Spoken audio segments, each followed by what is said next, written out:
اس دن سخت سردی تھی جب میں ڈاکٹر کے پاس سے ہو کر واپس آئی۔ ڈاکٹر نے مجھے ایسی خبر سنائی تھی جسے سن کر میں صدمے سے کھڑی تھی، کیونکہ ڈاکٹر نے بتایا تھا میں حاملہ ہوں۔ اپنی رپورٹ ہاتھ میں تھامے پوچھے ہوئے قدموں سے میں گھر میں داخل ہوئی تو مامی نے میری ایسی کیفیت دیکھ کر جلدی سے مجھے چائے بنا کر دی کہ شاید مجھے ٹھنڈ لگ رہی ہو، مگر میں نے چائے کو ہاتھ تک نہ لگایا اور مامی کے کندھے پر سر رکھ کر رو دی۔ وہ گھبرا گئی تھی اور بار بار مجھ سے پوچھنے لگی، کیا ہوا بانو، خیریت ہے نا؟ مگر جیسے جیسے وہ پوچھ رہی تھی ویسے ہی میرے رونے میں شدت آتی جا رہی تھی۔ بالآخر رو رو کر جب میں تھک گئی تو مامی نے مجھے چارپائی پر لٹا دیا اور سونے کا بولا۔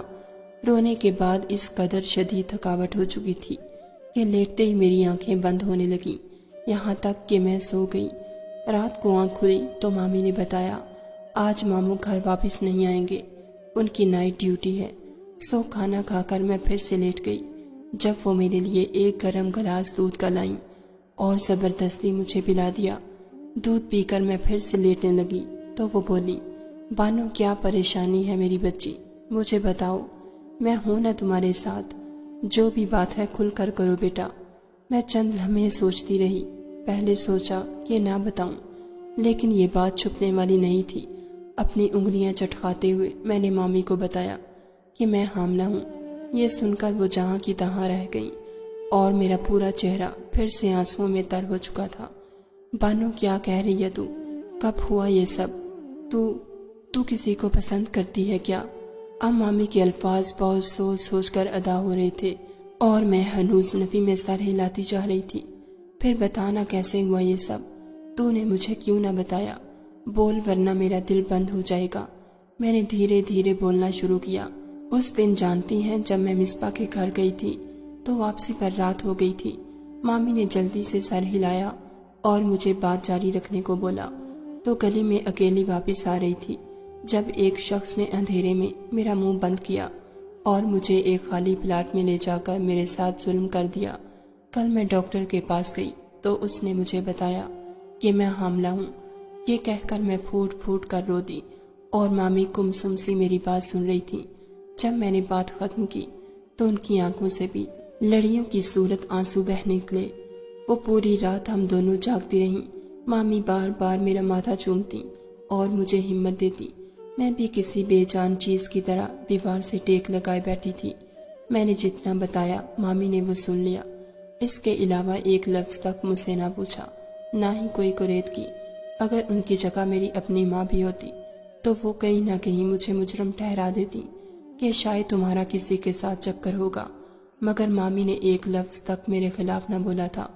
وہ تو بس غم میں ہاتھ اٹھائے اللہ سے شکوہ کرنے میں مصروف تھی اور بار بار خود کو سرزنش کرنے لگی کہ بچی پر اتنا بڑا ظلم ہو گیا اور کیسی ظالم عورت ہوں میں، اس کا دکھ ہی نہ جان پائی۔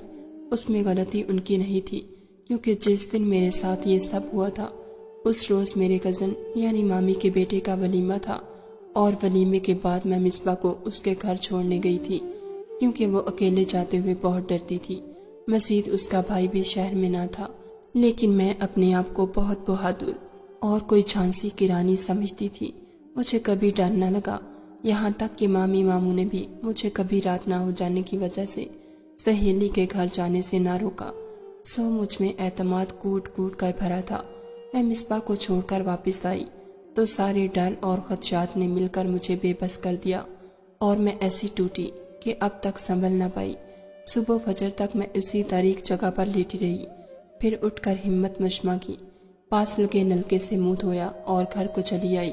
ہمارے گھر کا پچھلے والا دروازہ ہمہ وقت کھلا ہوتا تھا، اسے کوئی کنڈی نہ لگاتا تھا، تو میں وہاں سے داخل ہوئی۔ چونکہ شادی والا گھر تھا اور مہمان بہت زیادہ تھے، اسی لیے کسی کو بھی میرا خیال نہ آیا۔ میں سیدھا چھت پر بنے اسٹور روم میں چلی گئی اور حلیہ وغیرہ درست کیا۔ یہی میری ہمت کی دلیل تھی۔ اتنا سب ہو جانے کے باوجود میں پورے حواسوں میں کھڑی خود کو نارمل کرنے کی کوشش میں مصروف تھی۔ اب جو ہو چکا تھا میں اسے واپس نہیں لا سکتی تھی، اس لیے بہتر یہی تھا یا تو اسے برداشت کر لوں یا پھر بتا کر اپنا تماشا بنوا لوں۔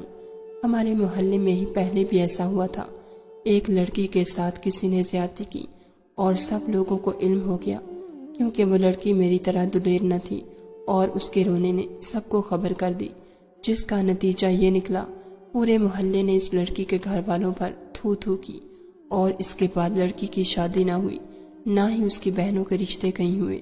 بالآخر مجبور ہو کر ایک رات وہ سب یہ علاقہ چھوڑ گئے۔ یہی بات ذہن میں آتے ہی میں نے خود کو سنبھال لیا۔ اگلے روز مہمان چلے گئے، لیکن مامی کو میں نے کچھ بھی نہ بتایا۔ فی الحال میں ان کی خوشیوں کو دکھوں میں نہیں بدل سکتی تھی۔ ابھی نئی نویلی بہو لے کر آئی تھی، وہ تو کیسے میں ان کی رنگ میں بھنگ ڈال دیتی، سو چپ چاپ اس غم کو کڑوے خون کی طرح پی گئی۔ اب میں بہت چپ چپ رہتی، مامی کو بھی شاید اس لیے محسوس نہ ہوا تھا، کیونکہ اب وہاں زارا بھی آ گئی تھی تو اس سے باتیں وغیرہ کرتی رہتی۔ میرے لیے بھی یہ اچھا تھا، میں نہیں چاہتی تھی کہ کوئی میرے ساتھ ہمدردی کرے یا مجھے مرکز نگاہ بنا کر میرے متعلق کوئی بات کرے۔ شاید ساری عمر ایسے ہی چپ چاپ نکل جاتی اگر میری طبیعت گری گری نہ رہنے لگتی۔ میں تو ڈاکٹر کے پاس کبھی نہ جاتی، لیکن مامی نے زبردستی مجھے بھیجا کہ جاؤ جا کر چیک اپ کرواؤ، کہیں اندر ہی اندر کوئی بخار نہ ہو۔ میں نے انہیں لاکھ منع کیا، مگر وہ خود چادر اٹھا کر میرے ساتھ چلنے کو تیار تھی، جس پر نہ چاہتے ہوئے بھی مجھے حامی بننا پڑی۔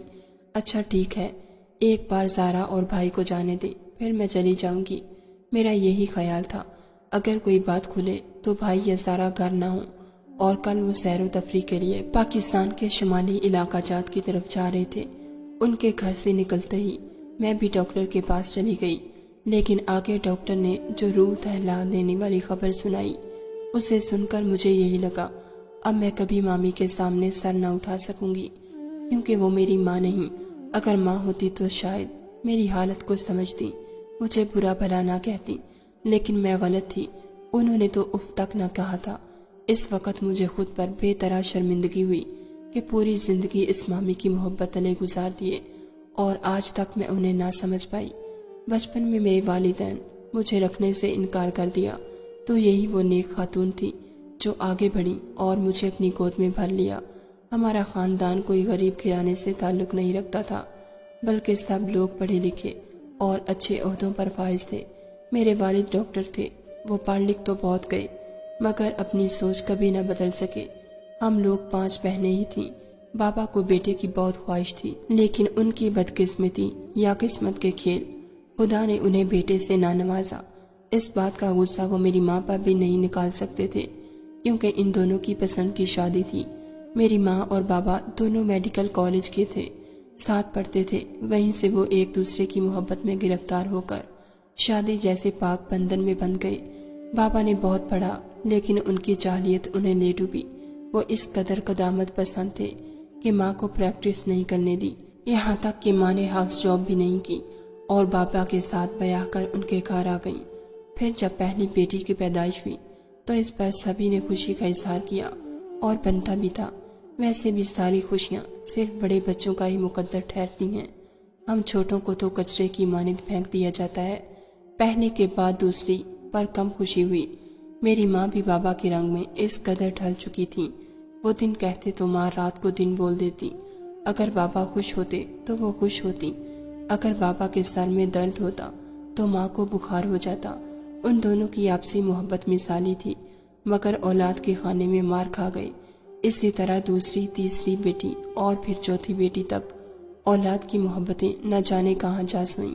بابا خود گھٹتے تھے کہ ڈاکٹر ہونے کے باوجود وہ اپنی بیوی کو کوئی ایسی دوا نہیں دے سکتے جو لڑکا پیدا کرے۔ آخری کوشش کے نتیجے میں میری پیدائش ہوئی۔ بابا نے تو مجھے دیکھا بھی نہیں تھا اور مامی سے کہا، اگر تم یہ لڑکی لینا چاہتی ہو تو میں بخوشی دینے کو تیار ہوں۔ مامی کو کیا چاہیے تھا، ان کا صرف ایک ہی بیٹا تھا جو اس وقت 7 سال کا تھا۔ حنان کے بعد وہ ماں نہیں بن سکتی تھی، انہیں بیٹے کی بہت زیادہ خواہش تھی۔ اگر وہ خواہش میرے ذریعے پوری ہو سکتی تھی تو وہ کیوں کفران نعمت کرتی۔ انہوں نے بخوشی مجھے بطور بیٹی مان لیا اور میں انہیں ماں سمجھ کر بھی مامی بلاتی رہی۔ بچپن سے ہی میرے حواس سنبھل تھے، انہوں نے یہ بات مجھے باور کروا دی تھی کہ اس کے اصل ماں باپ کون ہیں۔ تبھی سے میں نے انہیں مامی کہنا شروع کر دیا، کیونکہ مجھے امید تھی ایک روز میں اپنے ماں باپ کے پاس واپس چلی جاؤں گی، لیکن میں غلط تھی۔ مامی نے مجھے ہمیشہ پیار دیا، ماں سے بڑھ کر مجھے سنبھالا، لیکن میرے اندر کی امید ہمیشہ باقی رہی۔ لیکن یہ امید اس روز مری جب میں نے ڈاکٹر کی دکھائی رپورٹ سے سب سے پہلے جا کر اپنی اصل ماں کو دکھائی۔ میں ان سے بات کر لیتی تھی، لیکن وہ بات ایک ماں بیٹی جیسی نہیں تھی، بلکہ اس میں ایک جھجک تھی، ایک آڑ تھی۔ میں اپنا دکھ اپنی ماں کو سب سے پہلے بتانا چاہتی تھی، سو سیدھا ان کی طرف چلی گئی۔ وہاں گئی تو ماں بابا دونوں تیار تھے کہیں جانے کے لیے۔ میری بہنیں مجھے اپنی بہن ہی سمجھتی تھیں، لیکن میرے والدین مجھ سے کوئی رشتہ رکھنا گناہ کے برابر قرار دیتے تھے۔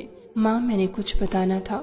اس وقت میں رو رہی تھی جب بابا اف کہہ کر کمرے سے چلے گئے۔ ماں کو بھی جلدی تھی جانے کی، سو بابا کو گردن موڑ کر دیکھتے ہوئے بولی، کیا ہوا بانو؟ ایسے اچانک تمہاری مامی نہیں آئی؟ وہی چند رسمی جملے۔ میں نے سر جھٹکا اور پھر سے بولی، ماں وہ یہ رپورٹس۔ لیکن عین اسی وقت باہر گاڑی کا ہارن بجا اور ماں پھر ملتے ہیں کہہ کر میرے گال پر اپنے ٹھنڈے ہاتھ کا لمس چھوڑ کر جا چکی تھی۔ میری بڑی دونوں بہنوں کی شادیاں ہو چکی تھیں۔ تیسرے نمبر والی آئی اور مجھ سے گلے ملی، پھر پوچھا، کیا ہوا؟ پریشان کیوں ہو؟ لیکن جس کی ماں ہمدرد نہیں ہو سکتی، بہنیں کیا خاک ہوں گی؟ یہی سوچ کر میں وہاں سے چلی آئی اور مامی کو سب کچھ بتا دیا۔ اس رات کے بعد وہ عورت میرے لیے مامی نہیں بلکہ امی بن گئی۔ میری اصل ماں تو مجھے دیکھتے ہی ناگوار تیوری ماتھے پر سجا لیتی تھی، اور میری امی جن کو ہمیشہ میں نے پرایا سمجھا، ایک رات میں ہی وہ میری امی کے عہدے پر فائز ہو چکی تھی۔ انہوں نے مجھے ہر لمحہ سنبھالا، ہر دفعہ گرتے ہوئے مجھے ہاتھ تھمایا، مگر یہ نہ پوچھا تم غلط راستے پر گئی ہی کیوں تھی۔ مجھے اس رات ماضی کے وہ تمام واقعات یاد آئے جہاں جہاں میں ان سے بددل ہوئی، مگر انہوں نے ہمیشہ میرے برے رویے کو نظر انداز کیا۔ مجھے لگتا تھا ماں باپا نے مامی کی بیٹی پانے کی خواہش دیکھ کر مجھے دیا ہے، لیکن میں غلط تھی۔ ان کی جانب تو میرے لیے محبت کا کشکول ہی خالی تھا۔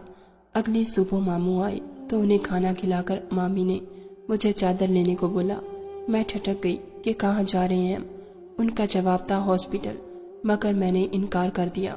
کسی نے گناہ کا نشانہ مجھے بنایا تھا، مگر میں خود اپنے آپ کو گناہ گار نہیں کر سکتی تھی۔ میں نے انہیں انکار کر دیا۔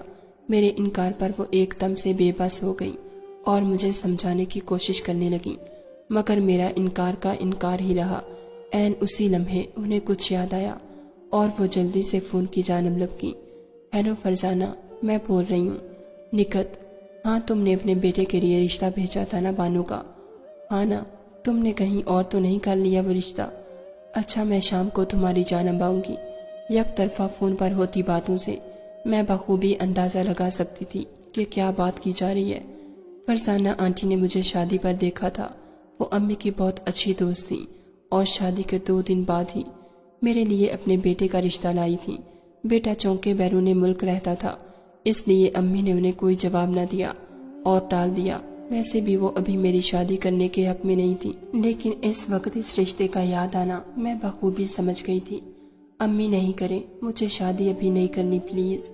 سب سے پہلے وہ میرے لفظ امی پر ٹھٹکی، پھر مسکرا کر پیار سے میرے ماتھے پر بوسہ دے کر سمجھانے لگی، بانو میں جانتی ہوں فرزانہ کو مجھے یقین ہے وہ بندی میرا مان رکھ لے گی، اور بیٹا اگر تم ابارشن نہیں کروانا چاہتی تو ہم کیسے ان سب حالات سے نپٹ سکتے ہیں؟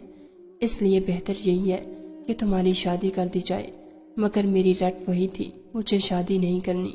بلاخر آدھے گھنٹے کی بحث کے بعد وہ تنگ آ گئی اور غصے سے بولی کہ شادی تمہیں کرنا ہوگی۔ میں اپنی بیٹی کے لیے غلط الفاظوں میں طعنے برداشت نہیں کر پاؤں گی، اور الزام بھی وہ جن میں تم شریک ہی نہیں۔ اس وقت مجھے خود پر رشک آ رہا تھا، کیسی عظیم عورت کو میری ماں چنا گیا ہے۔ ان کے ڈانٹے پر میں خاموش ہو گئی اور حامی بھر لی۔ شام کو وہ فرزانہ آنٹی کی جانب گئیں تو 2 گھنٹے بعد لوٹی۔ واپسی پر ان کا چہرہ ایک آسودہ سی مسکراہٹ سے چمک رہا تھا۔ اس قدر اطمینان میں نے کل شام کے بعد آج ان کے چہرے پر دیکھا تھا۔ میں چپ چاپ کمرے میں ہی بیٹھی رہی جب وہ خود ہی آ کر مجھے بتانے لگی۔ میں نے فرزانہ سے بات کی، اسے تمام حقیقت بتا دی، اور یہ بھی کہ تم ایکسپیکٹ کر رہی ہو۔ کل ہی اس بات کا علم بھی ہوا ہے، اور جانتی ہو اسے کوئی اعتراض نہیں۔ اس نے وعدہ کیا ہے کہ کبھی اس راز کی بھنک کسی کو نہیں لگنے دے گی، اور بیٹیوں کے مان کے ساتھ تمہیں رکھے گی۔ یہ بات اس کے بیٹے کو بھی نہیں بتائی جائے گی۔ کیونکہ وہ تو ہفتے بعد واپس لندن چلا جائے گا، تم یہیں پر رہو گی۔ اس طرح سے اس بچے کو بھی باپ کا نام مل جائے گا۔ امی کی باتیں سن کر میرا دماغ بالکل خالی ہوتا جا رہا تھا۔ بھلا وہ انجان عورت مجھ پر کیوں رحم کرنے کو تیار ہے؟ یہی بات میں نے امی سے پوچھی تو وہ فرزانہ آنٹی کو دعا دیتے ہوئے کہنے لگیں، بیٹا ہوتے ہیں ایسے دوست بھی جو دوستی کے لیے سب کچھ قربان کر دیتے ہیں۔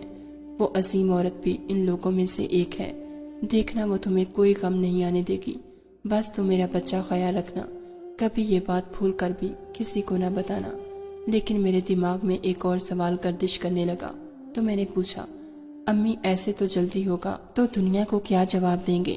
میری بات کا مطلب وہ سمجھ گئیں اور بولیں، کہہ دیں گے پری میچور بیبی ہے۔ اس جانب سے اس طرح تسلی ہوئی تو میرے اندر بھی کچھ قرار پڑنے لگا۔ یہ مرحلہ تو پار کر لیا تھا، اس کے بعد اگلا مرحلہ سب کو اس شادی کے لیے رضامند کرنے اور اجازت لینے کا تھا۔ سب سے پہلے تو جب ماموں کو یہ بات پتہ چلی، انہوں نے اعتراض کیا کہ ابھی تو حنان کی شادی کی ہے اور تم ہفتے کے اندر ہی بانو کا نکاح بھی چھوڑو شادی کرنا چاہتی ہو۔ بھلا کیا کہیں گے خاندان والے؟ مگر امی کو خاندان کی پرواہ نہیں تھی، انہیں بس میری رخصتی کی پرواہ تھی، اور اس کے لیے سب سے زیادہ ضروری ماموں کی اجازت تھی۔ نہ چاہتے ہوئے بھی انہیں ماموں کو سب کچھ بتانا پڑا، اور اس بتانے پر شادی سے پہلے جتنے دن بھی وہاں رہی ماموں سے منہ ہی چھپانا پڑتا۔ مجھے انتہائی شرمندگی ہوتی تھی۔ مامی کی بتائی تلخ حقیقت پر انہیں بلاخر چپ ہی رکھنی پڑی۔ امی نے میرے ماں باپ کو بس بتا دیا کہ وہ میری شادی کر رہی ہیں۔ پوچھنے سے گریز ہی کیا، انہیں ڈر تھا اگر انہوں نے بھی کوئی اعتراض کر دیا تو پھر کیا سب کو اصل وجہ بتاتی پھریں گی۔ مگر انہیں تو مجھ سے کوئی سروکار ہی نہ تھا، انہوں نے بھی سرسری سا اچھا کہہ کر بات ختم کر دی۔ مامی نے ہی میری شادی کی پوری شاپنگ کی اور سارا جہیز تیار کیا، جس میں سے بہت سارا تو وہ میرے بچپن سے ہی جوڑتی چلی آ رہی تھی۔ میں بس گمسم سی سارے ہنگامے دیکھ رہی تھی۔ میرے دل میں نہ کوئی خوشی نہ ہی خواب، بلکہ میں خود کو اس قدر میلا سمجھ رہی تھی کہ حد نہیں۔ خاندان والوں نے یہ نکتہ ضرور اٹھایا کہ اگر بانو کی بھی شادی کرنی تھی تو ہفتہ پہلے حنان کے ساتھ ہی اسے بھی نپٹا دیتی۔ اب تو ہمیں چھٹیاں نہیں ملنی، پہلے ہی بچے اسکولوں سے ہفتہ بھر کی چھٹی کر چکے ہیں۔ جس پر مامی نے یہی کہا، کوئی مسئلہ نہیں، بچوں کی پڑھائی میں کوئی حرج نہیں آنا چاہیے۔ اگلے سال جب سب لوگ فارغ ہوں گے تو میں انہیں ایک شاندار دعوت دے دوں گی۔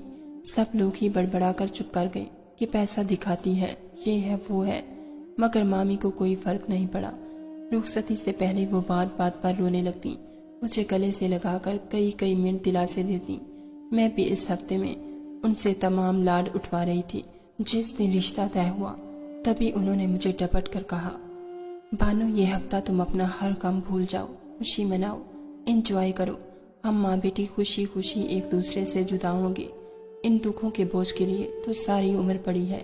میں نے بظاہر یہ بات مان تو لی، مگر اندر ہی اندر یہ دکھ ہر وقت مجھے کاٹ کھانے کو دوڑ رہا تھا۔ بلاخر وہ دن بھی آ گیا جس کے امی نے اتنے ارمان سجائے تھے، لیکن اب میں رخصت بھی ہو رہی تھی تو کیسے؟ نہ کوئی مہندی نہ مائیوں، سیدھا نکاح کے بعد رخصتی۔ شادی میں صرف میرے والدین تھے اور اس وقت بھی بابا بار بار گھڑی کو دیکھنے میں مصروف تھے۔ انہیں یہ رویہ اپنائی دیکھ کر میں نے بہت سے آنسو اندر اتارے اور ماموں مامی کو ہی ماں باپ کا درجہ دے کر رخصت ہوئی۔ میری ساس بہت اچھی خاتون تھی، مجھے گھر لاتے ہی سب سے پہلے بکروں کا صدقہ دلایا۔ اس وقت ان کی آنکھوں سے آنسو بہ رہے تھے۔ باقی سب ٹھیک تھا، لیکن میری شادی پر ساس نے بول دیا تھا، بانو گھونگھٹ کرے گی، شہزاد یہی چاہتا ہے اس کی دلہن گھونگھٹ اوڑھے۔ سو میرج ہال سے لے کر گھر تک میں گھونگھٹ میں ہی رہی۔ چونکہ سب اپنے تھے تو کسی کو اعتراض نہ ہوا۔ کمرے میں بھی مجھے ساس ہی چھوڑ کر آئی اور بغیر کوئی نصیحت کیے میرا ماتھا چوم کر واپس چلی گئیں۔ شہزاد بھی بہت اچھے تھے، ویسے بھی ایک رات میں انہیں میں بلاخر کتنا جان سکتی تھی۔ انہوں نے تو مجھے پردے یا گھونگھٹ کے متعلق کچھ نہ بولا اور یہی کہا کہ میں جلد تمہیں بھی لندن بلا لوں گا، فی الحال تمہارا ویزا اور باقی کاغذات بننے میں کچھ وقت لگے گا۔ میرے لیے یہ خبر دکھی نہیں بلکہ آسودہ تھی کہ اس طرح میں اپنے ساتھ بندے جھوٹ کو سنبھالنے میں کامیاب ہو جاؤں گی۔ امی نے مجھے اتنا اچھا سمجھایا تھا کہ میں اپنے تمام وہم اور ڈر پیچھے چھوڑ کر شہزاد کی دلہن بنے بیٹھی تھی۔ سب سے بڑا سہارا مجھے ساس کا تھا اور میرے لیے یہ ایک روح افزا بات تھی۔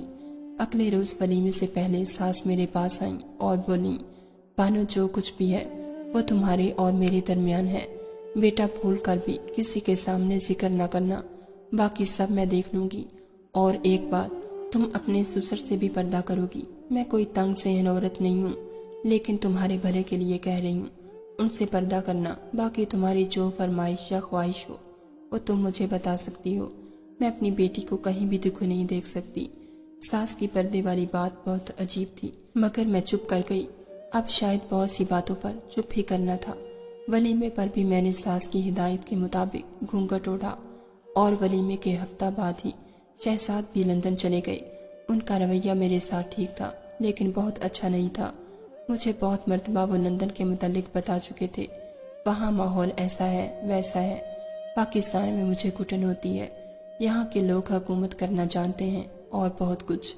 میں نے بہت مرتبہ ان کا دل پاکستان کے متعلق صاف کرنے کی کوشش کی، مگر ہر مرتبہ ہی وہ خفا ہو جاتے، تو رفتہ رفتہ میں نے ہی اس موضوع پر بات کرنا بند کر دی۔ لندن جا کر بھی میں ہی انہیں فون کرتی، وہ مجھے فون نہیں کرتے تھے۔ اگر کبھی فون نہ کرنے کا شکوہ کرتی تو وہ کہتے مصروفیات بہت ہیں، اور ویسے بھی تم وہ پاکستانی ہی رہو گی جسے بندہ فون نہ کرے تو فرد جرم عائد ہو جاتی۔ سو میرا یہ شکوہ بھی دم توڑ گیا۔ میں پورا دن کمرے میں ہی رہتی، گھر میں کام والیاں تھیں، کھانا ساس خود پکاتی تھی، مجھے روز صبح بلا ناغہ پھل اور جوس پلا کر دیتی، مزید کسی کام کو بھی ہاتھ نہ لگانے دیتی۔ میں عاجز آ چکی تھی، اتنی بوریت کبھی محسوس نہ ہوئی۔ سسر بھی اکثر اوقات پورا دن باہر ہی ہوتے۔ ایک روز ساس سمیت گھر میں کوئی بھی موجود نہ تھا، اور میرا چاٹ کھانے کا دل کر رہا تھا۔ باہر کا دروازہ لاک کر کے میں کچن میں آئی اور مزے سے چاٹ بنانے لگی۔ بہت دنوں بعد آزادی محسوس ہو رہی تھی، اور اچھا بھی لگ رہا تھا، ورنہ ہر وقت سسر کے دھڑکے سے دوپٹہ سر پر ہی جمائے رکھتی۔ میں چاٹ بنا کر جیسے ہی پلٹی، کچن کے دروازے پر سسر ابھی ہی آئے تھے، اور اپنا جملہ ادھورا چھوڑ کر مجھے حیرت سے دیکھنے لگے۔ وہ شاید پانی مانگ رہے تھے۔ میں نے جلدی سے دوپٹہ اوڑھا اور انہیں پانی کا گلاس سمایا، مگر وہ گم سم کھڑے بس مجھے ہی دیکھتے جا رہے تھے۔ ان کے چہرے پر ایک کرب تھا جو میں سمجھنے سے قاصر تھی۔ میرے جلدی سے گھونگھٹ اوڑھنے پر وہ بولے، رہنے دو، اب کیا فائدہ، تمہاری ساس مجھ سے جو چھپانا چاہ رہی تھی میں نے وہ دیکھ ہی لیا ہے۔ ساس ٹھیک ہی کہہ رہی تھی جو مجھے پردے کا بولا تھا، کیونکہ میری وجہ سے سسر کی جان ہی چلی گئی۔ ہاں، انہیں صدمہ پہنچا تھا، بہت شدید صدمہ۔ ساس جب واپس آئیں تو سسر چارپائی پر لیٹے سینہ مسل رہے تھے۔ انہیں فٹافٹ ہسپتال لے جایا گیا۔ ڈاکٹر اندر ان کا معائنہ کر رہے تھے۔ جب میں نے ساس کو سب کچھ بتا دیا کہ سسر نے میری شکل دیکھ لی ہے، وہ بیچاری مجھے کیا کہتی، بس میرے سر پر ہاتھ پھیر کر پھر سے دعا میں مشغول ہو گئیں۔ کچھ دیر بعد ڈاکٹروں نے بتایا، مریض کی حالت بہت تشویشناک ہے، شاید یہ ان کے آخری لمحات ہیں، سو جس نے ملنا ہے مل سکتا ہے۔ آپ کے مریض کو بہت گہرا صدمہ پہنچا ہے، اس لیے ان کے پاس بہت کم وقت بچا ہے۔ ساس جلدی سے کمرے میں گئیں اور 5 منٹ بعد مجھے اپنے ساتھ اس کمرے میں لے گئیں۔ سسر جیسے میرے انتظار میں بیٹھے تھے، ساس کو دیکھ کر بولے، فرزانہ، میں کوئی بوجھ اپنے سینے پر لے کر نہیں جانا چاہتا، اگر تم اجازت دو تو کیا میں بہو کو بتا دوں؟ ساس نے روتے ہوئے بس بات میں سر ہلا دیا۔ سسر پھر میرے سامنے اپنے دونوں ہاتھ جوڑ کر بولے، بیٹی ہمیں معاف کر دینا، ہم دونوں نے والدین کے کردار کو بخوبی نہیں نبھایا۔ میں حیرت سے ان کی بات سن رہی تھی۔ بھلا اس سب میں میرا کیا تعلق؟ آپ کیا کہنا چاہ رہے ہیں؟ آخر کار میں نے پوچھ ہی لیا، بیٹا کیا تمہیں یاد ہے تمہارے ساتھ وہ ظلم کس نے کیا تھا؟ اس بات پر میں نے چونک کر ساس کو دیکھا تو وہ سر جھکا گئی۔ نہیں، میرے نہیں بولنے پر وہ مزید گویا ہوئے، تمہارے ساتھ وہ ظلم میرے بیٹے نے کیا تھا، شہزاد نے، جو اب تمہارا شوہر ہے۔ آسمان ٹوٹنا کیا ہوتا ہے مجھے اس وقت معلوم ہوا تھا، قیامت کیسے بپا ہوتی ہے یہ بھی اسی لمحے مجھ پر آیا ہوا۔ میں شوق کے عالم میں سسر کو دیکھتی ہی رہ گئی۔ جب وہ آخری ہچکی لے کر اپنے تمام بوجھ سے آزاد ہو گئے، ان کے کفن دفن کے بعد جب کچھ حالات معمول پر آئے تو ساس خود ہی میرے کمرے میں چلی آئیں۔ جو بات میں ان سے پوچھنا چاہ رہی تھی انہیں بھی بتانے کی اتنی ہی بےتابی تھی، بغیر کسی تمہید کے وہی بولنے لگیں، اس دن جو بات تمہارے سسر نے ادھوری چھوڑ دی تھی، آج میں وہ پوری کرنے آئی ہوں۔ میرا بیٹا بچپن سے ہی انگلش اسکولوں میں پڑھا ہے، جس سے اس کی زبان کے ساتھ ساتھ سوچ بھی انگریزوں والی ہو گئی۔ اسے پاکستان ہمیشہ سے ہی کھیلتا تھا، تبھی اس نے لندن میں شادی کر رکھی ہے۔ جب وہ یہاں واپس آیا تو میں نہیں جانتی تم اسے کہاں ملی۔ اس دن وہ نشے میں چور گھر سے نکلا تھا، اور پھر تمہارے ساتھ زیادتی کرنے کے بعد وہ اسی نشے کی حالت میں واپس گھر آیا۔ ہم دونوں ہی اس کے لیے جاگ رہے تھے، مگر گھر آتے ہی وہ بے ہوش ہو گیا، لیکن نشے کی حالت میں وہ تمہاری باتیں کر رہا تھا۔ اسی وقت اسے ہوش میں لانے کے لیے ڈاکٹر کو بلایا، جس کی کوشش سے وہ ہوش میں آ گیا۔ تو میں نے اس سے وضاحت مانگی اور جواباً اس نے بتایا وہ لڑکی کہاں پڑی ہے۔ ہم دونوں رات کے اندھیرے میں تمہیں ڈھونڈتے وہاں تک پہنچے۔ میں نہیں جانتی تھی کہ میری عزیز سہیلی کے گھر ہی میرا بیٹا نقب لگائے گا۔ میں پہلے تمہیں گھر چھوڑنا چاہتی تھی، لیکن ایسا کرتی تو میری دوست کبھی میرے سامنے سر نہ اٹھا سکتی، لیکن تم میری دوست کی بیٹی ہو، یہ بات میرے شوہر نہیں جانتے تھے۔ باقی ایک نارمل انداز میں نے تمہارے لیے رشتہ بھیجا، اور بیٹے کو بھی نہیں بتایا کہ تم وہی لڑکی ہو۔ اسے کون سا یاد تھا؟ تبھی میں تمہیں سسر سے پردہ کرنے کو بولتی تھی۔ اب یہاں رہنا یا نہ رہنا تمہارا فیصلہ ہے، لیکن یہ بات ذہن میں رکھنا، میرا بیٹا کبھی نہیں رائے راست پر آئے گا۔ یہاں رہ کر اپنی زندگی شروع کرو، بجائے اس کا انتظار کرنے کے۔ میں بس خاموشی سے ساس کی باتیں سن رہی تھی، اور پھر جا کر مامی کو سب بتانے کی بجائے میں نے چپ چاپ وہاں رہنا قبول کیا۔ اگر ایسا نہ کرتی تو معاشرہ مجھے قبول نہ کرتا۔ اب میرا شوہر واپس آئے یا نہ آئے مجھے فرق نہیں پڑتا، لیکن میرا ایک بہت پیارا بیٹا ہے، جس کی تربیت میں ایسی کروں گی جو لڑکیوں کی عزت کرنا جانتا ہو۔